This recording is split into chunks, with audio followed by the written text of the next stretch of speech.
clubs qui l'ont soutenu.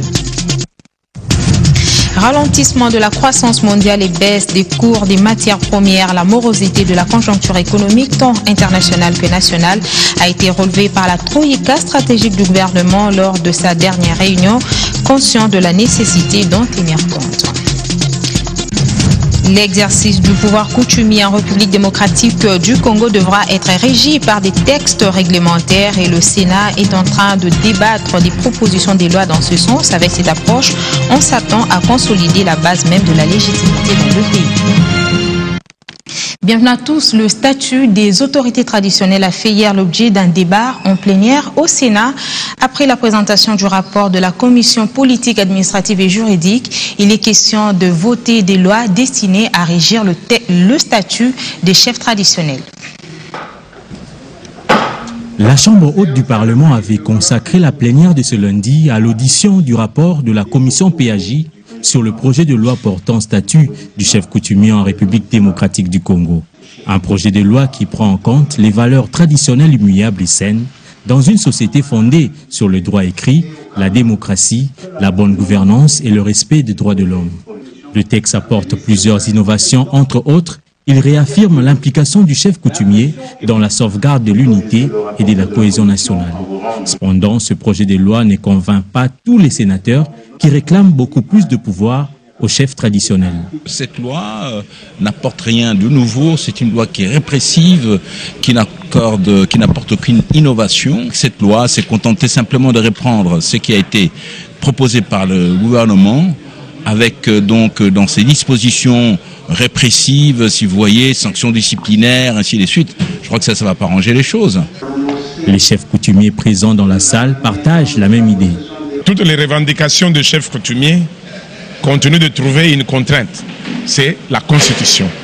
Je prendrai le cas de la loi Bakadjika qui est de 66, alors que toutes les révisions constitutionnelles, à prendre même la loi fondamentale aujourd'hui, est de 2006. On n'a pas tenu compte des revendications qui ont toujours préoccupé le chef coutumier. Et si cela est le cas, alors nous allons tout simplement demander la révision conditionnelle. La commission PAJ du Sénat a une semaine pour recevoir les amendements des élus et présenter un texte adapté en plénière.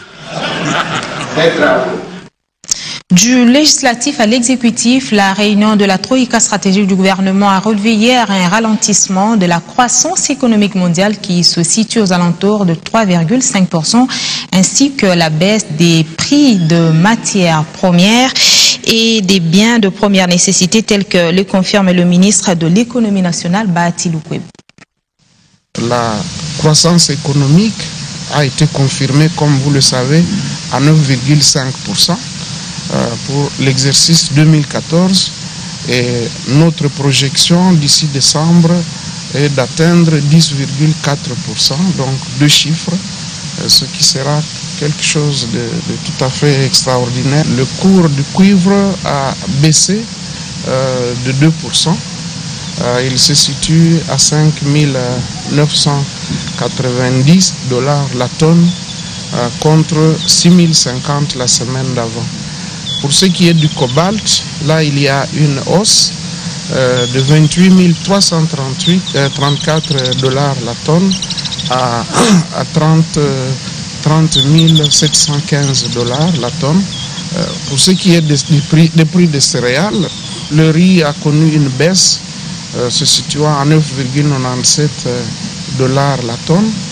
Le blé également a connu une baisse et s'est échangé à 494 $ la tonne, tandis que le maïs a connu également aussi une baisse à 138, alors qu'il était à 140 la semaine d'avant. La semaine qui s'est écoulée, le dollar américain s'est échangé à 924 francs congolais au marché interbancaire, donc au marché officiel, tandis qu'au marché parallèle, comme nous le disons, le marché noir, c'était à 931 francs congolais le dollar américain. Autre chose, certains partis et regroupements politiques de l'opposition viennent de décider de suspendre leur participation au processus électoral. Ils accusent la Commission électorale nationale indépendante de faire sourd l'oreille à leur préalable. Plus question pour l'UNC, le MLC et les libéraux de déposer les listes de leurs candidats au provincial. Ces images ont été prises le 15 avril dernier. Pendant infecté alors quelques bureaux de la CENI ouverts pour les dépôts des candidatures au provincial. Voilà que moins d'une semaine après, certains partis et regroupements de l'opposition viennent de monter au créneau. À travers une déclaration lue lundi, ils ont décidé de suspendre leur participation au processus électoral. Acte 1, pas question pour cette frange de l'opposition, composée de l'UNC, du MLC, des libéraux, de déposer les listes des candidats au provincial. La décision est connue, la démarche de l'opposition est connue. Nous sommes allés à la CENI pour démontrer que le calendrier de la CENI ne tiendra pas la route. Que la CENI elle-même avait élevé 23 contraintes. Il y en a c'est les contraintes internes et externes. Au jour où nous sommes pas si la CENI a déjà rempli une seule de ces contraintes. Et vous savez que la CENI a programmé des opérations qui auraient dû se faire avant le dépôt des candidatures, tel le dit du fichier électoral. Les élections, l'essentiel, c'est le fichier électoral. C'est là où se passe la fraude. Nous voudrions que ces fichiers corrompus soient nettoyés. Il y a des doublons, il y a des oublis, il y a des morts, il y a des nouveaux majeurs, soit 6 millions, 7 millions. Et toutes ces questions ne sont pas réglées et nous ne pensons pas participer à un tel exercice. Sinon, nous-mêmes, nous cautionnons la fraude parce qu'elle est visible. Cette question des nouveaux majeurs avait déjà été évoquée par le rapporteur de la CENI. Nous avons été plus que clairs, à notre sens, autour de cette question qui revient à toutes les réunions que nous tenons ici comme en province, les problèmes des nouveaux, que nous appelons nouveaux majeurs, c'est-à-dire les jeunes qui ont eu l'âge de 18 ans après la clôture de la dernière période d'identification et d'enrôlement des électeurs. Cette loi-là a défini les conditions de ceux qui peuvent être enrôlés et qui peuvent participer aux élections. À cette condition, il était dit qu'il fallait avoir 18 ans. Et je précise, la loi dit 18 ans à la date de clôture de l'opération. Pour les fichiers que nous avons actuellement, la date de clôture est le 17 juillet 2011.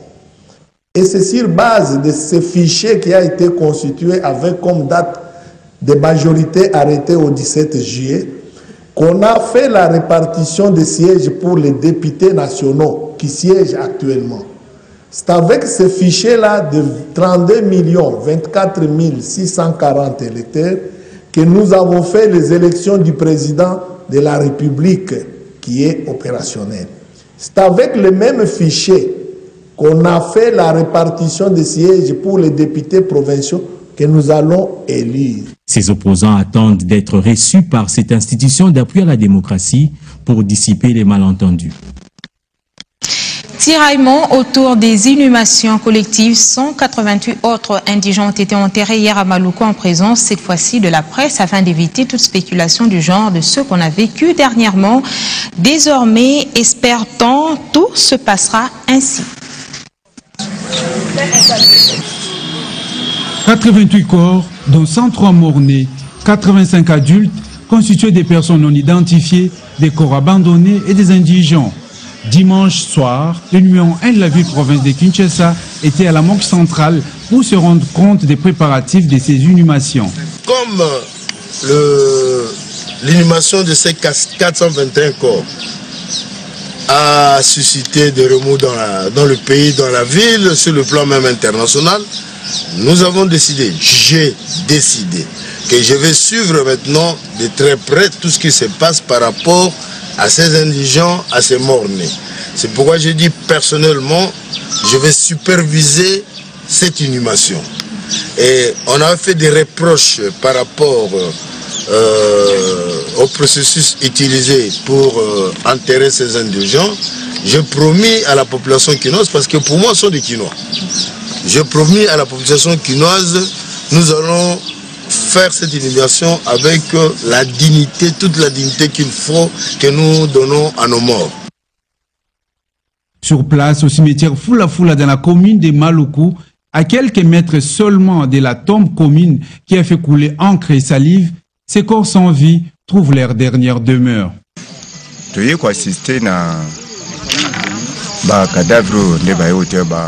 Nous sommes là pour assister à l'enterrement de nos frères et sœurs, ainsi que nos enfants. En tant que préposé de la population de la commune de Maluku, il n'y a aucun problème pour cet enterrement dans notre commune. Une première pour la ville-province de Kinshasa, la médiatisation de l'inhumation collective s'est voulu être un geste de transparence.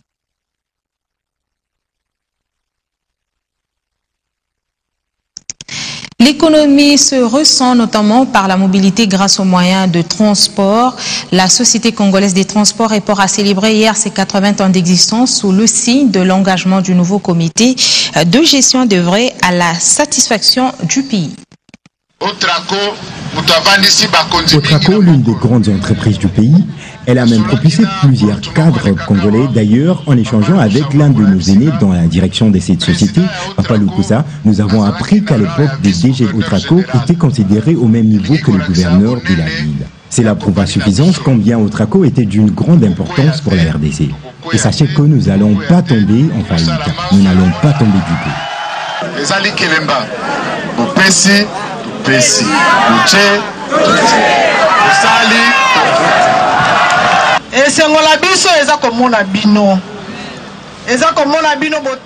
C'est une fierté pour nous de vous voir. Nous demeurons unis. En cas de problème, nous devons apprendre à échanger comme des frères d'une seule et même famille. Nous ne voulons pas surtout voir quelqu'un mourir ni déserter. Quelle que soit la nature du problème, on peut connaître, les dialogues doivent constituer notre seule issue. Tolingi bomoko ezala, tolingi lisanga ezala.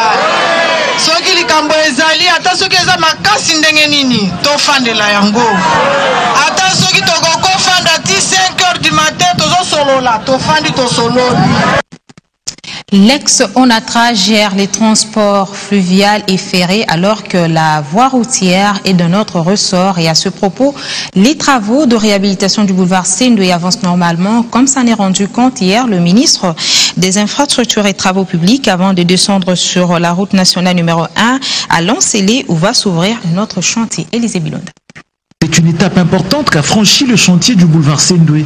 Au 3e jour de l'intervention, l'Office de voirie et drainage a fini de placer des barbacanes qui pompent les eaux vers les caniveaux et même remblayer toute la fosse qui a été creusée pour le sondage. Benjamin Wenga, qui a accueilli et donné des détails au ministre Fridolin Kaswichi, explique. Lorsque nous avons décaissé, nous avons constaté qu'il y avait un écoulement permanent d'eau, probablement de l'eau de la régie des eaux. Nous avons résolu de capter cet écoulement-là. Ça a été capté, acheminé à l'extérieur de la structure de la chaussée jusque dans les caniveaux à travers les barbacanes que vous avez vus. Et nous avons procédé immédiatement au rechargement des différentes couches. Après, nous avons commencé un rechargement en matériaux 0,80 pour la fondation. Ce que vous voyez là, c'est de la fondation. On est en train d'arroser et de compacter. Lorsqu'on finit d'arroser et de compacter la fondation, on va recharger la couche de base. Dès qu'on pose la couche de base, nous allons ouvrir l'axe à la circulation pour assurer l'autocompactage par le trafic. Et après avoir ouvert l'axe à la circulation dans cette bande ici, nous allons traverser de l'autre côté pour creuser, faire la même chose. Et dès qu'on va finir de faire la même chose de l'autre côté, on va programmer une journée creuse où on va poser le goudron, les enrober pour définitivement partir d'ici. Sur la route nationale numéro 1 vers Lancelé, le ministre s'est inquiété au sujet d'un important dépôt de sable sur la chaussée. La solution ici, ce sera de planter de la végétation sur les bords afin de fixer le sol. Et sur l'avenue Njoku, un besoin urgent de poursuivre les travaux se fait sentir face aux multiples ravinements qui se constatent sur la partie non encore revêtue de la chaussée. Des bruits de bottes se font entendre dans le parc des Virunga en territoire de Nyiragongo à une vingtaine de kilomètres au nord de Goma. La société civile de ce coin du pays dénonce la présence des militaires rwandais depuis le 19 avril dernier sur le sol congolais. Ils occuperaient déjà certains villages frontaliers avec le Rwanda. La frontière congolo-rwandaise au niveau de Kibumba était sous contrôle des éléments commando. C'est après leur départ qu'il y a eu un mouvement de militaires rwandais qui se sont infiltrés vers le Mohehu en passant par la localité de Bushama pour pénétrer le parc national de Virunga juste dans la nuit du 18 au 19 environ de 23h à 2h du matin. Ils sont identifiables parce que nos sources nous rassurent que le mouvement a été bien identifié par la population de Kibumba et aux environs. Ils ont passé par ces localités ces localités précitées pour pénétrer dans des directions du parc national de Virunga. Les uns se sont dirigés vers l'antenne Tigo, c'est entre Kilimanyoka et Kibumba, et les autres se sont dirigés dans le parc juste à l'entrée du marché de Ruhunda.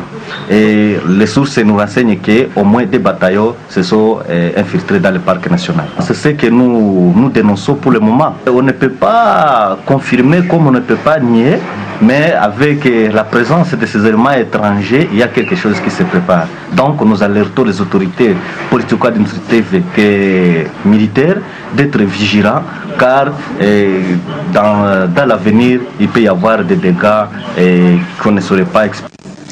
Antoine Dangidje, vice-président de la société civile de Nyiragongo, qui répondait aux questions de Patrick Sialoua. À Beni, quelques rebelles ougandais de la DEFNALO sont tombés hier dans une embuscade des FRDC déployés dans l'opération Soukola. Ils n'ont pas eu la vie sauve. Eric Kasmouis. Dans sa communication, c'est lundi 20 avril 2015 à Beni, Major Massandi Victor a indiqué qu'un réseau satellite des rebelles ougandais ADF a été anéanti le samedi dernier par les forces armées de la République démocratique du Congo. Et un groupe satellite de 7 terroristes constitue une équipe de reconnaissance de 3 éléments de FARDC qui a croisé le fer avec les 7. Et le bilan fait état des côtés ennemis, 4 morts, 4 machettes, plus une arme AK-47 avec un chargeur garni récupéré. La traque continue jusqu'au dernier retranchement de l'ennemi. Et réagissant sur les déclarations de la société civile secteur de Mbaou, menaçant ses prendre en charge, cet officier supérieur pense que cela n'est pas opportun. Agir ainsi, c'est tomber dans les pièges des djihadistes qui sont à la base de ces carnages. Les terroristes voudraient non seulement créer la psychose, mais plus déstabiliser les esprits, désorienter et déséquilibrer la population et l'armée dans ses actions. En outre, il a éclairé les lanternes sur les informations selon lesquelles un élément ougandais ADF a été capturé en pleine ville de Beni. L'information en rapport avec l'arrestation d'un présumé élément ADF est erronée et fausse. Le présumé ADF n'est qu'un jeune de Kichumiro, répondant au nom de Kakule Makelele Flavien. C'est un rescapé plutôt d'un enlèvement orchestré par un chef des bandes d'un groupe Maï en gestation d'un certain nommé capitaine Kapero Mouhissa. Pour l'instant, les opérations se poursuivent et les FARDC ne font que jurer par la débâcle totale des rebelles ougandais ADF. Nord Kivu, toujours 198 agents de la division des finances ont manifesté hier par un sit-in afin de réclamer leur mécanisation après près de 10 ans de prestations sans être officiellement reconnus. N'ayant pas trouvé gain de cause, après avoir été obligés à payer chacun des montants variant entre 50 et 100 $ américains dans l'espoir d'être matriculés, certains agents de la division provinciale des finances ont décidé de hausser les tons. Ce lundi, ils ont jugé mieux de faire un sit-in devant le bureau de cette division provinciale au nom de leurs collègues des territoires, estimés tous à 198 nouvelles unités non encore mécanisées. Ces agents accusent leurs dirigeants de n'engager que leurs membres des familles. À notre première revendication, Yahachi nous a obligés de cotiser les fonds afin de pouvoir plaider à notre cause au niveau du secrétariat des finances à Kinshasa. Constat amer, jusqu'à présent, nous n'avons pas de suite. Chose étonnante, année que nos collègues qui ont des affinités, des familiarités dans ces pays sont déjà mécanisés et touchent les primes et leur salaire. Nous réclamons 1. Que la division paye les contreparties de notre travail par la prime. De 2. Nous réclamons aussi la reconnaissance d'être agents comme les autres en ayant des numéros matricules ainsi que la mécanisation. Selon le patron de la division provinciale des finances, la mécanisation ne dépend pas de sa personne et rejette en bloc toutes les accusations portées contre lui. Que le ministère des Finances n'attribue pas les numéros matricules. Je ne sais pas à qui ils ont remis cet argent.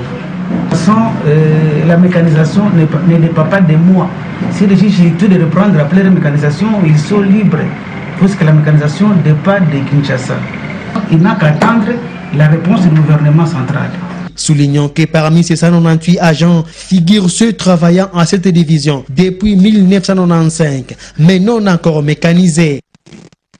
Des confrères nous apportent d'autres nouvelles à travers Lili. Le dossier des nouveaux majeurs interdits de voter lors des élections locales, municipales et provinciales, précise le phare du 25 octobre 2015, se trouve au niveau de la Cour constitutionnelle à la suite d'une requête déposée par l'envol de Délice Essanga. Ce député tient à avoir l'avis de cette haute juridiction sur l'inconstitutionnalité ou non du calendrier électoral dans lequel n'est signalée aucune opération d'enrôlement des électeurs avant février 2016, ce qui disqualifie 10 millions de jeunes Congolais qui n'avaient pas 18 ans en novembre 2011. Si la Commission électorale nationale indépendante ne veut pas consacrer un génocide électoral en RDC, il serait bien inspiré de renvoyer les élections locales, municipales et provinciales au-delà de 2016, le temps pour elles de prendre en compte les nouveaux majeurs dans le fichier électoral.